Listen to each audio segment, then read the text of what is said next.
പിതാവിൻ്റെയും പുത്രൻ്റെയും പരിശുദ്ധാത്മാവിൻ്റെയും നാമത്തിൽ ആമേൻ.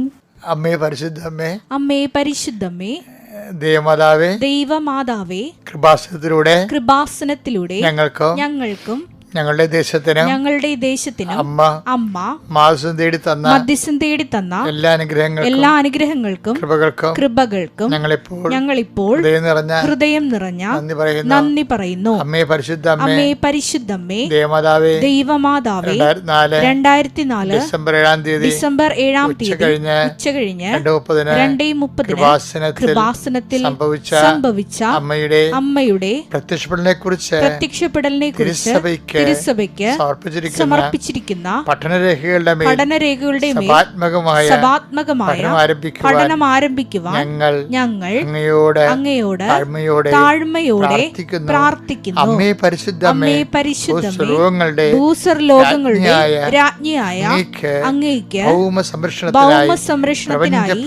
പ്രപഞ്ചപ്രകൃതിയെ തന്നെ തിരുസഭ പ്രതിഷ്ഠിക്കുവാൻ ഈ പ്രത്യക്ഷീകരണം വഴി ഇടയാക്കണമേ.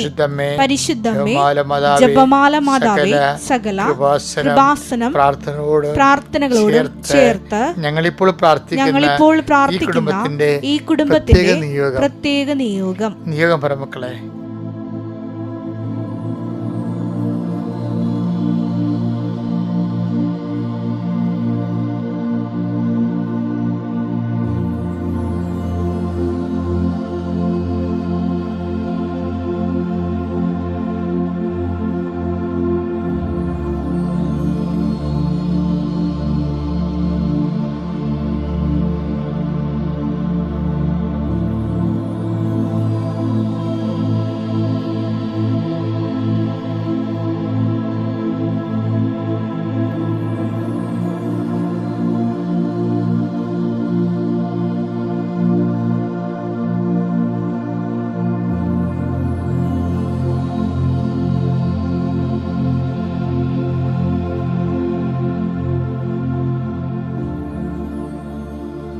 അമ്മയുടെ പ്രത്യക്ഷീകരണത്തിന്റെ ഈ അനുഗ്രഹവേളയിൽ ഞങ്ങൾക്ക് സാധിച്ചു തരുവാൻ കനിയണമേ. ആമേൻ. വിശ്വാസ പ്രമാണം. സർവശക്തനായ പിതാവും ആകാശത്തിന്റെയും ഭൂമിയുടെയും സൃഷ്ടാവുമായ ദൈവത്തിൽ ഞാൻ വിശ്വസിക്കുന്നു. അവിടുത്തെ ഏകപുത്രനും ഞങ്ങളുടെ കർത്താവുമായ ഈശോമിശിഹായിലും ഞാൻ വിശ്വസിക്കുന്നു. ഈ പുത്രൻ പരിശുദ്ധാത്മാവിനാൽ ഗർഭസ്ഥനായി കന്യകാമറിയത്തിൽ നിന്ന് പിറന്ന് പൊന്തിയോസ് പീലാത്തോസിന്റെ കാലത്ത് പീഡകൾ സഹിച്ച് കുരിശിൽ തറയ്ക്കപ്പെട്ട് മരിച്ച് അടക്കപ്പെട്ട് പാതാളങ്ങളിൽ ഇറങ്ങി മരിച്ചവരുടെ ഇടയിൽ നിന്ന് 3-ാം നാൾ ഉയർത്ത് സ്വർഗത്തിലേക്ക് എഴുന്നള്ളി സർവശക്തിയുള്ള പിതാവായ ദൈവത്തിന്റെ വലതുഭാഗത്തിരിക്കുന്നു. അവിടെ നിന്ന് ജീവിക്കുന്നവരെയും മരിച്ചവരെയും വിധിക്കുവാൻ വരുമെന്നും ഞാൻ വിശ്വസിക്കുന്നു. പരിശുദ്ധാത്മാവിലും ഞാൻ വിശ്വസിക്കുന്നു. വിശുദ്ധ കത്തോലിക്കാ സഭയിലും പുണ്യവാന്മാരുടെ ഐക്യത്തിലും പാപങ്ങളുടെ മോചനത്തിലും ശരീരത്തിന്റെ ഉയർപ്പിലും നിത്യമായ ജീവിതത്തിലും ഞാൻ വിശ്വസിക്കുന്നു. ആമേൻ. സുഖസ്ഥനായ ഞങ്ങളുടെ പിതാവേ, അങ്ങയുടെ നാമം പൂജിതമാകണമേ. അങ്ങയുടെ രാജ്യം വരണമേ. അങ്ങയുടെ തിരുമനസ് സ്വർഗത്തിലെ പോലെ ഭൂമിയിലും ആകണമേ. അന്നു വേണ്ടുന്ന ആഹാരം ഇന്ന് ഞങ്ങൾക്ക് തരണമേ. ഞങ്ങളോട് തെറ്റ് ചെയ്യുന്നവരോട് ഞങ്ങൾ ക്ഷമിക്കുന്നത് പോലെ ഞങ്ങളുടെ തെറ്റുകൾ ഞങ്ങളോടും ക്ഷമിക്കണമേ. ഞങ്ങളെ പ്രലോഭനത്തിൽ ഉൾപ്പെടുത്തരുതേ, തിന്മയിൽ ഞങ്ങൾ രക്ഷിക്കണമേ. ആമേൻ. നന്മ നിറഞ്ഞ മറിയമേ, സ്വസ്തി. കർത്താവ് അങ്ങയുടെ കൂടെ സ്ത്രീകളിൽ അങ്ങ് അനുഗ്രഹിക്കപ്പെട്ടവളാകുന്നു. അങ്ങയുടെ ഉദരത്തിൻ ഫലമായി ഈശോ അനുഗ്രഹിക്കപ്പെട്ടവനാകുന്നു. പരിശുദ്ധ മറിയമേ, തമ്പുരാന്റെ അമ്മേ, പാപികളായ ഞങ്ങൾക്ക് വേണ്ടി ഇപ്പോഴും ഞങ്ങളുടെ മരണസമയത്തും തമ്പുരാനോട് അപേക്ഷിക്കണമേ. ആമേൻ. എൻ്റെ പ്രിയപ്പെട്ടവരെ, ഇന്ന് ഞായറാഴ്ചയാണ്, മാർച്ച് 23 കർത്താവിൻ്റെ ദിവസം. എല്ലാവർക്കും അച്ഛൻ്റെ ഹൃദയത്തിൽ അത്രയും സന്തോഷം നിങ്ങളുടെ ഹൃദയത്തിൽ ഉണ്ടാകട്ടെ എന്ന് പ്രാർത്ഥിക്കുന്നു. ഞായറാഴ്ചയ്ക്ക് ഒരു ആഹ്ലാദം ഉണ്ടാകണം കേട്ടോ. കർത്താവിന് ഭയങ്കര സന്തോഷമായിരിക്കും. കർത്താവിൽ സന്തോഷിക്കുന്നവർ ഞായറാഴ്ചയിൽ സന്തോഷിക്കും. അത് കർത്താവിൻ്റെ ദിവസമായതുകൊണ്ട് കർത്താവ് നിന്റെ ഉന്നതമായ ദിവസത്തെ ഓർത്ത് നന്ദി പറയുന്ന കർത്താവേ, നീ ഉയർത്തുന്നേറ്റതിൻ്റെ ഉന്മാദത്തിലാണ് ഞങ്ങൾ പ്രഭാതത്തിൽ. കർത്താവ്, എൻ്റെ പ്രാർത്ഥന ഞാൻ ആരെയാണ് അഡ്രസ്സ് ചെയ്യണമെന്നല്ല കർത്താവേ, എൻ്റെ പ്രാർത്ഥന ലളിതമാണെന്നുള്ളതും അത് ഹ്രസ്വമാണെന്ന് എല്ലാവരെയും അത് ഉൾക്കൊള്ളുന്നില്ലെന്നൊക്കെ എനിക്കറിയാം. പക്ഷെ ഇതൊക്കെ ശുഭമാക്കാൻ നിനക്ക് കഴിയും. ആരെല്ലാമാണ് കർത്താവ് ആത്മാർത്ഥമായി പ്രാർത്ഥനയിൽ പങ്കെടുക്കുന്നത്, അവിടെ യോഗ്യതയും അയോഗ്യതയും നോക്കാതെ അവർക്ക് ആവശ്യമായത് ചെയ്തു കൊടുക്കാൻ കർത്താവിനെ സഹായിക്കണമെന്ന് പ്രാർത്ഥിക്കുന്നു. 39 വർഷം ഞാൻ അർപ്പിച്ച കൃപാനയുടെ യോഗ്യതയാൽ കൃപാസ്ഥാനത്താറെ ജീവനോടെ പ്രത്യക്ഷപ്പെട്ട പരിശുദ്ധമ്മയുടെ മാധ്യസ്ഥതയാൽ കർത്താവ് ഈ പ്രാർത്ഥനയെ നീ സാർത്ഥകമാക്കണമെന്ന് പ്രാർത്ഥിക്കുന്നു. കർത്താവ് വീട് ഭവനരഹിതരെ സംബന്ധിച്ച് പ്രാർത്ഥിക്കുന്നു.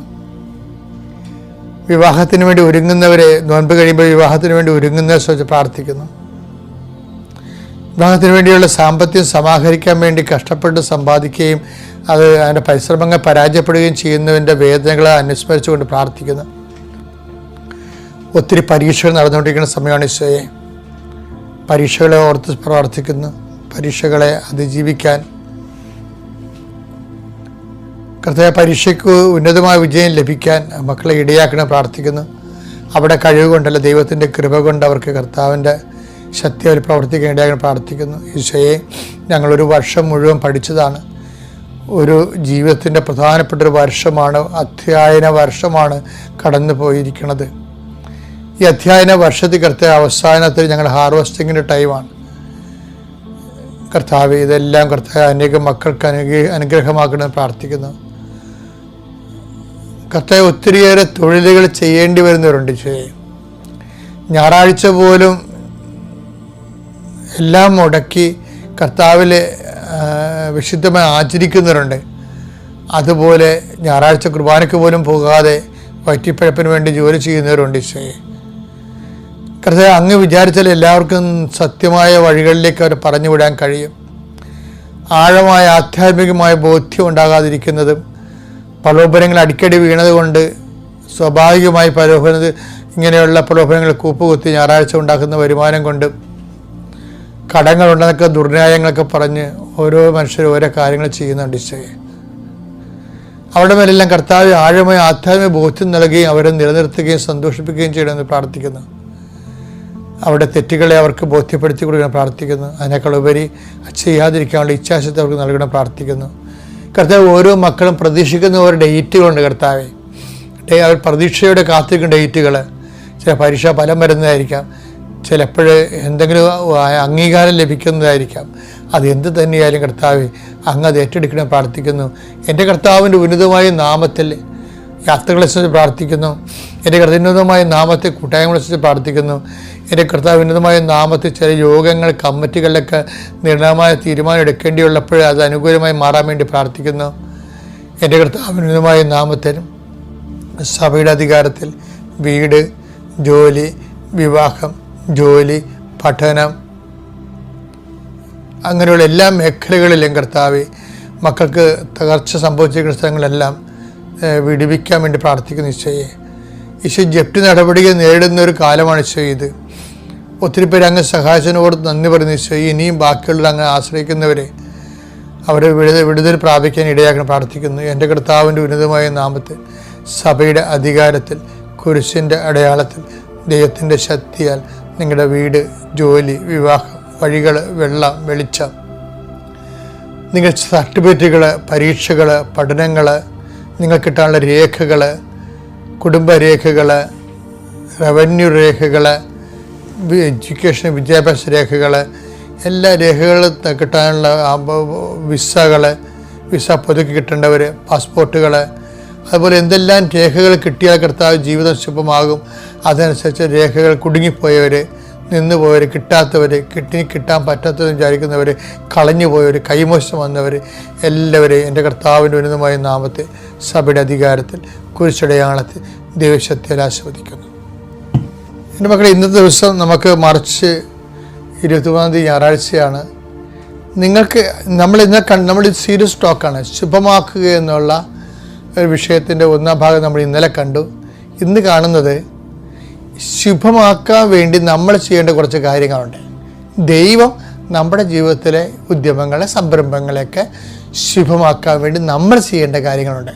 അത് തോബിത്ത് 14-ാം അധ്യായമാണ് 9-ാമത്തെ വാക്യം. നിനക്ക് ശുഭം ഭവിക്കാൻ നിനക്ക് ശുഭം ഭവിക്കാൻ നിയമവും പ്രമാണങ്ങളും പാലിക്കുകയും.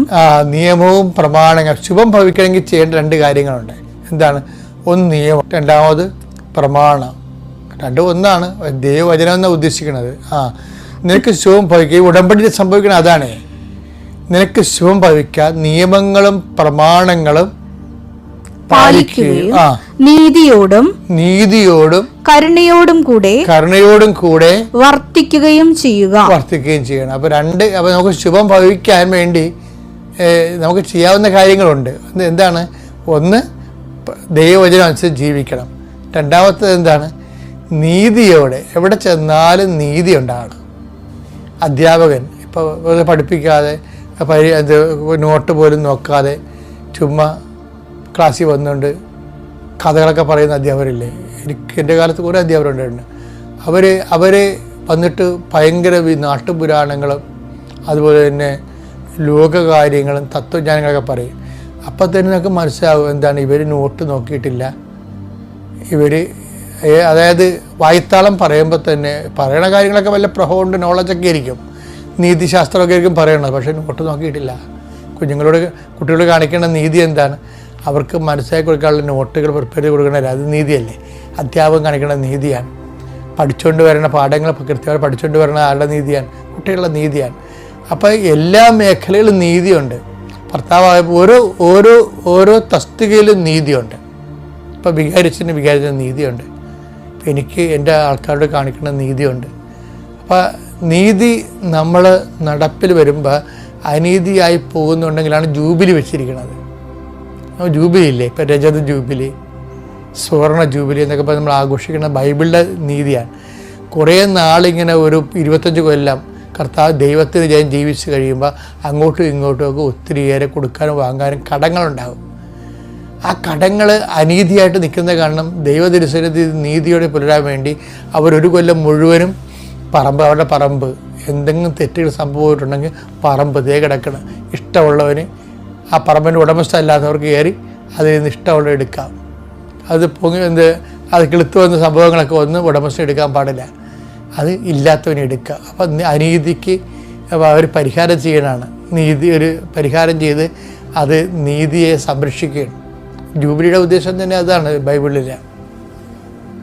അപ്പം അതുകൊണ്ട് അതുപോലെ തന്നെയാണ് നമുക്ക് ശുഭമാക്കുന്നതിന് എപ്പോഴും ഇതുപോലെ ജൂബിലി ടെമ്പർമെൻ്റ് ഉണ്ടാകണം. എന്താണ്? കുറേ നാൾ ജീവിച്ച് കഴിയുമ്പോൾ ഓരോ 25 ദിവസം കഴിയുമ്പോഴും നമുക്കൊരു മാസ ജൂബിലി വരും. എന്താണ് വെച്ചാൽ നമ്മൾ ഈ മാസം ചെയ്തതിൻ്റെ അകത്ത് എന്തെങ്കിലും അബദ്ധങ്ങൾ പറ്റിപ്പോയിട്ടുണ്ടെങ്കിൽ ഒരു ഓഡിറ്റിങ് എന്ന കാര്യം ഓഡിറ്റ് ചെയ്തിട്ട് ദൈവത്തോട് മുമ്പിൽ കർത്താവ് ഇന്ന കാര്യങ്ങൾ സംസാരം തെറ്റിപ്പോയിട്ടുണ്ട്, പിന്നെ നടപടിക്രമങ്ങൾ തെറ്റിപ്പോയിട്ടുണ്ട്. ഈ നോൻപ് കാലത്തൊക്കെ ഞാനിത് പറയുമ്പോൾ നിങ്ങൾ ശ്രദ്ധിക്കണം. ബൈബിൾ പശ്ചാത്താപം എന്ന് ഉദ്ദേശിച്ച് കഴിഞ്ഞാൽ നീതി പുനഃസ്ഥാപിക്കുന്നതിനെ ഉദ്ദേശിക്കുന്നത്. ഈശോ പറഞ്ഞില്ലേ, എൻ്റെ സ്വർഗ്ഗസ്ഥ പിതാവ് കാരുണ്യവനായിരിക്കുന്ന പോലെ നിങ്ങളും കാരുണ്യവനായിരിക്കാൻ. എന്തിനു വേണ്ടി കാരുണ്യവനായിരിക്കണം നമ്മൾ? അതിൻ്റെ ഉത്തരവ് എന്താ? അത് ദൈവം. അതിൻ്റെ ഉത്തരവാണ് ഈ തോബിത്തിൻ്റെ 14:9 എന്താണ്? ദൈവം നമ്മുടെ ജീവിതത്തിലെ പ്രവർത്തിക്കാൻ ശുഭമാക്കാൻ വേണ്ടി നമ്മുടെ സംരംഭങ്ങളെ ഉദ്യമങ്ങളെ എല്ലാം ശുഭമാക്കാൻ വേണ്ടിയാണ് നമുക്ക് ആവശ്യമുള്ള ദൈവത്തിൻ്റെ കരുണയാണ്. ആ ദൈവത്തിൻ്റെ കരുണ ആർജിക്കാൻ വേണ്ടിയാണ് നമ്മൾ കരുണ കാണിക്കുന്നത്.